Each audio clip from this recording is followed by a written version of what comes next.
समाचार वाला समाचार प्लस।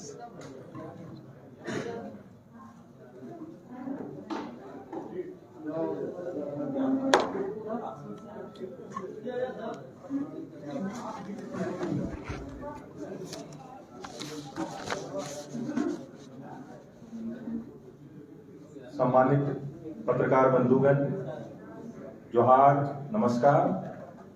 और आज की इस प्रेस वार्ता में आप सबका स्वागत, अभिनंदन है। हमारे बीच मंच पर पार्टी के वरिष्ठ नेता, राष्ट्रीय उपाध्यक्ष और इस राज्य के यशस्वी मुख्यमंत्री रहे श्रीमान रघुवर दास जी मंच पर विराजमान हैं। आज की प्रेस वार्ता में मैं उनका स्वागत करता हूं। उनकी बाईं ओर हमारे साथ हमारे मीडिया में सहयोगी प्रदेश के सह मीडिया प्रभारी श्री जोगेंद्र प्रताप सिंह जी भी उपस्थित हैं। मैं उनका भी स्वागत करता हूं और श्रीमान रघुवर दास जी से आग्रह करता हूं कि आज की प्रेस वार्ता में आप सबके बीच अपनी बात रखें। माननीय रघुवर दास जी, सेवा चला जाएगा। आज के इस प्रेस वार्ता में मेरे साथ झारखंड प्रदेश भारतीय जनता पार्टी के मीडिया प्रभारी श्री शिवपूजन पाठक जी, सह प्रभारी श्री जोगेंद्र सिंह जी और इस पत्रकार वार्ता में सभी प्रेस से आए इलेक्ट्रॉनिक प्रिंटिंग मीडिया के साथी हैं। मैंने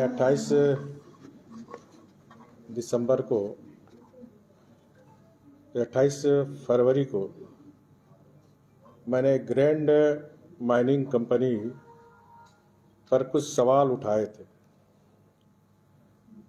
इस संदर्भ में सत्ताधारी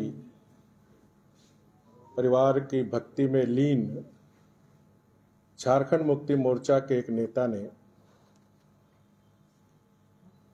प्रेस के माध्यम से लोगों को गुमराह कर सच पर पर्दा डालने का काम किया,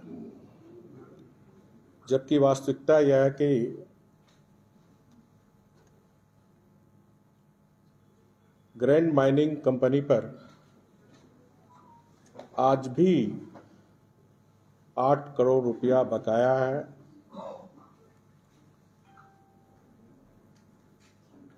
और एक एडीसी के दस्ता में कमेटी बनाकर इस मामले को ठंडे बस्ते में डालने का काम कर अवैध माइनिंग आज भी पकुड़िया में पत्थर का हो रहा और बांग्लादेश भेजा जा रहा है। ये पूरी मैं जिम्मेदारी पूर्वक यह आरोप सरकार पर लगा रहा हूं। सरकार को स्पष्ट बताना चाहिए कि 8 करोड़ रुपये बकाया है कि नहीं, अवैध माइनिंग हो रहा कि नहीं।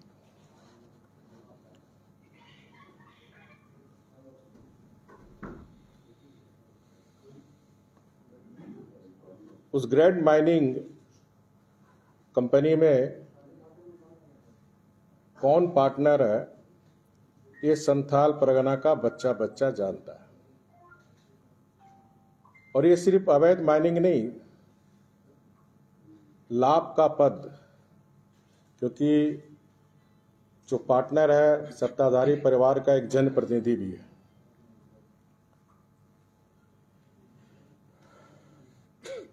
और उस सरकारी लीज में लाभ का पद बनता है। इसलिए अविलंब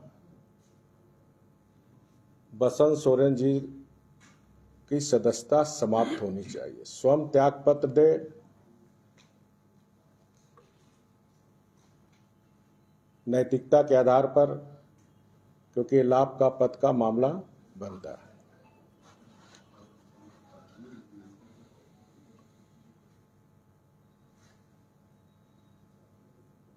बड़े मियाँ तो एक कहावत है, बड़े मियाँ तो बड़े मियाँ, छोटे मियाँ सुभान अल्लाह। आज का संवाददाता सम्मेलन का मुद्दा बहुत गंभीर है। यह मामला अमानत में खयानत का है। माननीय मुख्यमंत्री हेमंत सोरेन जी ने अपने पद का दुरुपयोग करते हुए, मुख्यमंत्री रहते हुए अपने नाम पर पत्थर खदान की स्वीकृति लेने का काम किया है। उन्होंने रांची जिले के अनगढ़ा मौजा थाना नंबर 26, खाता नंबर 187, प्लॉट नंबर 482 में अपने नाम से खनन पट्टा की स्वीकृति ली है। उपयुक्त खनन पट्टा की स्वीकृति के लिए श्री हेमंत सोरेन 2008 से ही प्रयासरत थे। उनके मुख्यमंत्री बनने के बाद पत्रांक 615/M दिनांक 16/6/2021 द्वारा पत्थर खनन पट्टा की स्वीकृति हेतु सैद्धांतिक सहमति के आशय का पत्र LOI विभाग ने जारी कर दिया। जिला खनन कार्यालय द्वारा पत्रांक 106 दिनांक 10/7/2021 को खनन योजना की स्वीकृति दी गई और उसके बाद श्री हेमंत सोरेन ने दिनांक 9/9/2021 को सिया को आवेदन भेजा गया। State level environment impact assessment authority Siya द्वारा दिनांक 14-18 सितंबर 2021 को संपन्न 90वीं बैठक में पर्यावरण की स्वीकृति की अनुशंसा की गई, जिसका कागज मेरे पास, दोनों का कागज मेरे पास है, जो आप सबको भी सुपुर्द की जाएगी। अब यह मामला मुख्यमंत्री जी द्वारा यह कार्य गृह मंत्रालय भारत सरकार द्वारा जारी मंत्रियों के लिए आचार संहिता का उल्लंघन, साथ ही भ्रष्टाचार निवारण अधिनियम 1988 की धारा 13(1)D के तहत आपराधिक कृत्य है। केंद्र सरकार का यह कोड ऑफ कंडक्ट केंद्र सरकार के मंत्रियों और राज्य सरकार के मंत्रियों पर भी लागू होता है।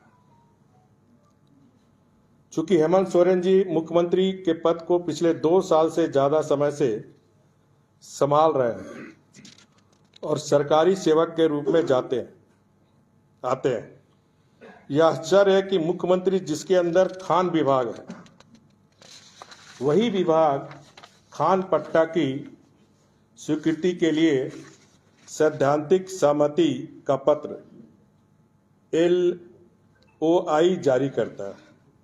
जिला कार्यालय उनकी खनन योजना को स्वीकृत करता है। उनके अंदर का एक विभाग पर्यावरण स्वीकृति की अनुशंसा भी देता है। यह भ्रष्ट आचरण का अकट्य प्रमाण है। यह अपने फायदे के लिए मुख्यमंत्री के पद का दुरुपयोग है, जो कि धारा 7A भ्रष्टाचार निरोधक कानून अंतर्गत दंडनीय अपराध है। श्री हेमंत सोरेन जी का उपयुक्त धारा 169 IPC का स्पष्ट उल्लंघन है। सरकार ने जिस जमीन की माइनिंग लीज पर दी है वह सरकारी संपत्ति है और मुख्यमंत्री एक सरकारी सेवक है। इस नाते उनका लीज लेना गैर कानूनी है। श्री हेमंत सोरेन जी ने लोक प्रतिनिधित्व अधिनियम की धारा 9 और संविधान के अनुच्छेद 191A का भी उल्लंघन किया है। चूंकि पत्थर की माइनिंग बिना लीज के कोई आदमी नहीं कर सकता, अतः हेमंत सोरेन की सरकार के द्वारा लीज देना सरकार का कार्य करना है। अतः धारा 9 के तहत श्री हेमंत सोरेन को डिस्क्वालीफाई करनी चाहिए। हेमंत सोरेन जी भारत सरकार के द्वारा जारी कोड ऑफ कंडक्ट के भी दोषी है। कोड ऑफ कंडक्ट के अनुसार कोई भी मंत्री, मुख्यमंत्री किसी तरह का व्यापार नहीं कर सकता। फिर भी हेमंत सोरेन जी मुख्यमंत्री के पद पर रहते हुए सरकार चलाते हुए अपने नाम से व्यापार कर रहे हैं। हेमंत सोरेन जी द्वारा जनता के विश्वास एवं प्रजातांत्रिक व्यवस्था का घोर उल्लंघन किया है। जनता की भलाई करने की जगह श्री हेमंत सोरेन जी खुद की भलाई में लगी हुई। ऐसा करने में उन्हें कोई संकोच भी नहीं है। हम ये सब जानते हैं कि लोक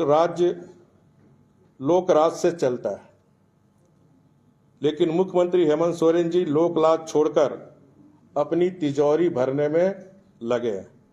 लेकिन अब उनका कच्चा चिट्ठा सामने आ गया है, इसलिए यदि उनके पास थोड़ी भी नैतिकता शेष है तो अविलंब अपने पद से इस्तीफा देकर अपने दल के ही किसी दूसरे को मुख्यमंत्री बनाना चाहिए। और एक अंत में एक कविता कहते हुए, शीशे की अदालत में पत्थर की गवाही है। शीशे की अदालत में पत्थर की गवाही है, कातिल ही मुफाविज है, कातिल ही सिपाही है। धन्यवाद।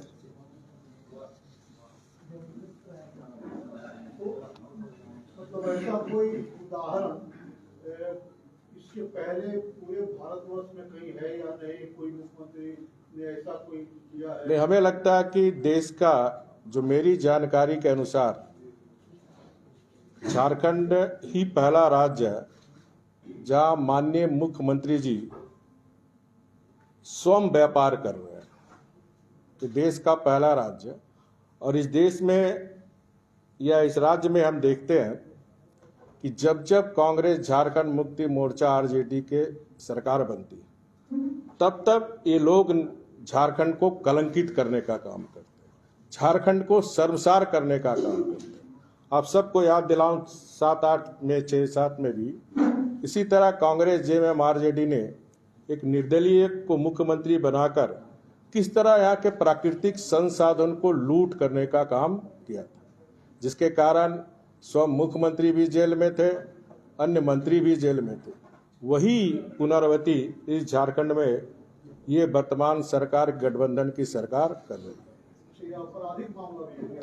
एकदम आपराधिक मामला नहीं। हम लोग इस संदर्भ में जो इस संवैधानिक संस्था के प्रमुख है, भारतीय जनता पार्टी का प्रतिनिधिमंडल जल्द ही महामहिम राज्यपाल से मिलकर इन सारी बातों को बताते हुए ये दोनों सत्ताधारी परिवार के जो दोनों भाई हैं, जो सत्ता में रहते हुए, क्योंकि संविधान कहता है जो भी सरकार होती है जनता के लिए, जनता के द्वारा बनी जाती है। लेकिन यहाँ जो सत्ता चल रही है, जिस कॉन्स्टिट्यूशन को, जिस राज्य को हम लोग ने मुख्यमंत्री को सौंपा कि राज्य की प्राकृतिक संसाधन, यहाँ के राज्य के उद्योग कलेक्ट करने, वो खुद ही व्यापार में लिप्त है। तो महामहिम राज्यपाल से भारतीय जनता पार्टी मिलकर ये मांग करेगी कि अविलंब इनको डिस्क्वालीफाई एमएलए से किया जाए और राज्य के प्राकृतिक संसाधन को बचाया जाए। तो क्या अधिकारियों ने इसे देखा नहीं है? अधिकारी के पास तो फाइल गई होगी, सब आवेदन जो है उनको देखा नहीं? तो देखिए, यहाँ की ब्यूरोक्रेसी, अगर मुख्यमंत्री अज्ञानी थे तो कम से कम यहाँ के जो ब्यूरोक्रेसी है उसकी जिम्मेदारी थी कि मुख्यमंत्री को बताना कि सर आप लोक सेवक हैं, आप इस राज्य के संरक्षक हैं, आप ये काम नहीं कर सकते। लेकिन यहाँ हमें लगता है कि यहाँ के जो प्रशासन है वो सरकार के तलवा चाट रहे हैं। सर, कल प्रधानमंत्री जी ने अपने भाषण में झारखंड का भी जिक्र किया है और कहा है कि परिवारवाद झारखंड को भी, इस तरह से पंजाब उत्तर प्रदेश का उदाहरण देते हुए झारखंड का भी जिक्र करते हुए कहा कि यहाँ भी परिवारवाद आ रही है और विकास हो पाता है। ये जो मैं आज प्रेस कॉन्फ्रेंस कर रहा हूँ तो परिवारवादी मैं शुरू से बात को कह रहा हूँ कि परिवारवाद लोकतंत्र के लिए खतरा है और ये परिवारवाद 26 महीने सरकार को होने जा रही है। जनता के सारे काम बंद है। सिर्फ परिवारवाद का तिजोरी कैसे भरे, अवैध पत्थर से, अवैध कोयला के व्यापार से, अवैध बालू के व्यापार से, ये जो प्राकृतिक संसाधन, जो जल जंगल जमीन हमारी अमानत है, उस अमानत को किस प्रकार ये परिवारवाद जो सत्ताधारी बैठे हुए हैं, जल जंगल जमीन की लूट हो रही है। जमीन के मामले में मैं दूसरे बार प्रेस कॉन्फ्रेंस करूंगा तो जमीन की भी किस तरह लूट हो रही है इस सरकार के संरक्षण में। ये आगे के प्रेस कॉन्फ्रेंस में ये बातें किस तरह सत्ता के संरक्षण में ये जो सरकारी जमीन है किस तरह बंटाधार हो रहा, और आप लोग लगातार इसको समाचार पत्र और मीडिया में दिखा भी रहे। तो अगला जब भी प्रेस कॉन्फ्रेंस होगी तो सिर्फ जमीन संबंधित ही रहेगी। सर, इससे पहले आपने प्रेस कॉन्फ्रेंस किया तो आपकी सरकार में जो मोमेंटम झारखंड हुआ था उसमें टॉपी और ये उसकी जांच फिर से जो है एसीबी को सौंप दी गई है, जबकि विधानसभा में इसका उत्तर मैं ऑलरेडी दे चुका हूँ। इस बार भी प्रेस कॉन्फ्रेंस नहीं, अभी आज का मुद्दा की गंभीरता को आप समझे। मैं बार बार सरकार से हटने के बाद बार बार कह रहा हूँ, सांच को आँच किया। 26 महीने हो गए, आज तक एक भी दाग ये सरकार नहीं खोज पाई। मैंने 5 साल ईमानदार सरकार दी, ईमानदार प्रशासन दिया।